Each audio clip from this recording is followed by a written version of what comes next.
Hi there. I would really enjoy if somebody could help me out finding the humor in this situation. Nearly every religious situation I can find humor in.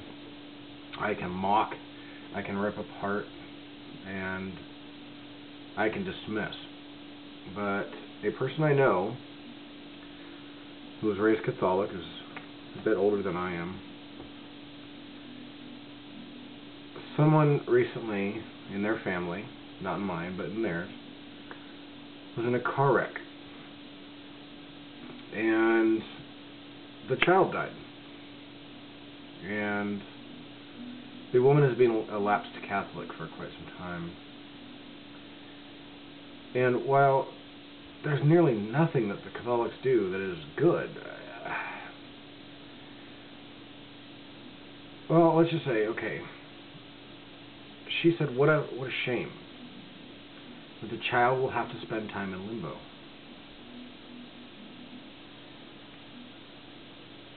Seriously. And I said, you do realize that doctrinally, dogmatically, limbo is gone. Pope Ratzi said, no more limbo. Never was, never will be. And she looked at me with the... I'm not all that emotional of a person, but this kind of hits me pretty hard because she looked at me and she says, well, what does that mean for my sister? Her sister died, 45 years ago, and hadn't been baptized. Now, for those of you that don't know, limbo was a place where unbaptized babies went because they couldn't be admitted to heaven because they're unbaptized.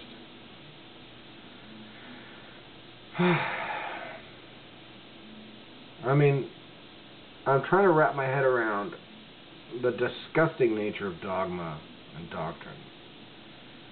Because my friend has been suffering her entire life, feeling that her sister was caught up in this nether region of nothingness. And the entire concept of baptism is not based on a child. Now, I'm not a Christian. I tried to be for most of my life. It never really made sense. But yeah,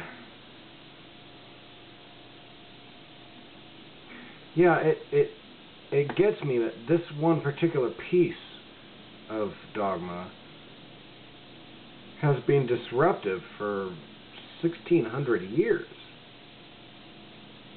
People were assured that their child would be destined for limbo should they die.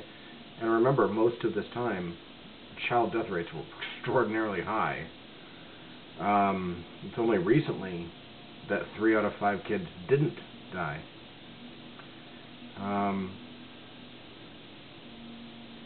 And like I said, I want to find the humor in the situation, but I don't think there is any. I think this is one of those points where it's just disgusting.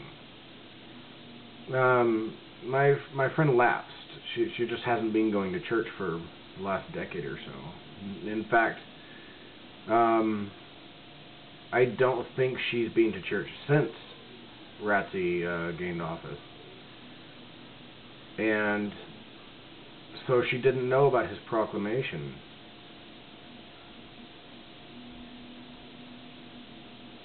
And can you even imagine that?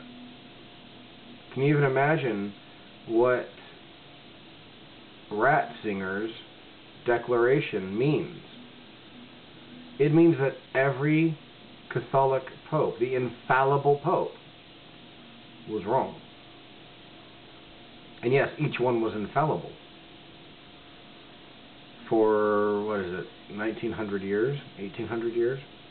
I think it's 1800 years, is wrong.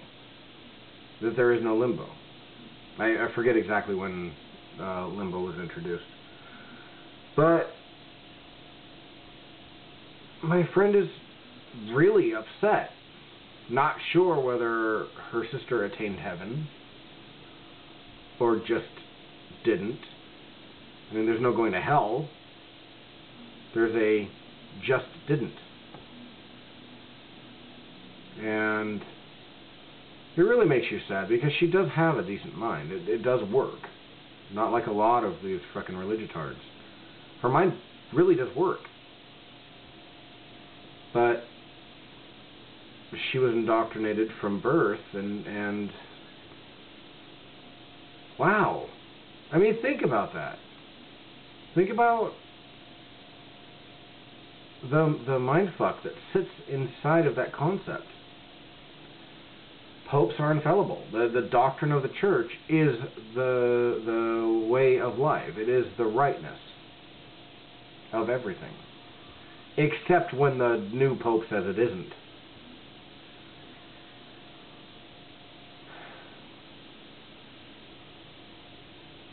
It makes you want to just kind of shake people by their neck. I mean, just grab them and throttle them slightly, you know?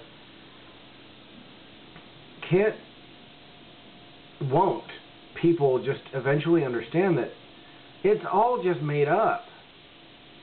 It is literally made up generation to generation. When the church has the power, they say all kinds of crap. When the church doesn't have the power, they retract some of the crap in order to be seen as more secular or more understanding or more evolved, viewing a better dynamic. But it's never true. In fact, if next week there was an overwhelming landslide in America and Britain that the Catholics won every election, you would watch the Catholic Church backslide back into the dogmas and doctrines that have been dismissed because of the nonsense that the current secular age shows. And that's the really scary part. That's why we have to fight against this. It's not because there's some overwhelming conspiracy. It's just because it's the nature of the beast. The church needs power, and the power comes from people feeling that they need to belong and need to donate to. And they rely on people like my friend who are confused. And they're grasping at straws. She gave me multiple explanations after I explained to her what has happened of how it could or could not be true. In other words, how the church's position could be true and my position could not be true. And my position is simply, let's look at the facts. And it just kind of makes me sad. Sorry. I know I've been gone for a bit and I haven't made a video in a while, but this just it kind of stunned me. I mean, what do you say to those older people that grew up believing in limbo? I mean, what if tomorrow the church came out and said there is no hell? And then suddenly, how many people would suddenly start going, hey, if there's no hell, which then you run into the Christian doctrine of we need God to tell us what to do, because otherwise we'd rape and murder everyone. Anyway, it's a little disjointed. I just wanted to share that odd bit of non-fluid conceptual thought. In a minute I'll sit down and make a better video, but I wanted that aired.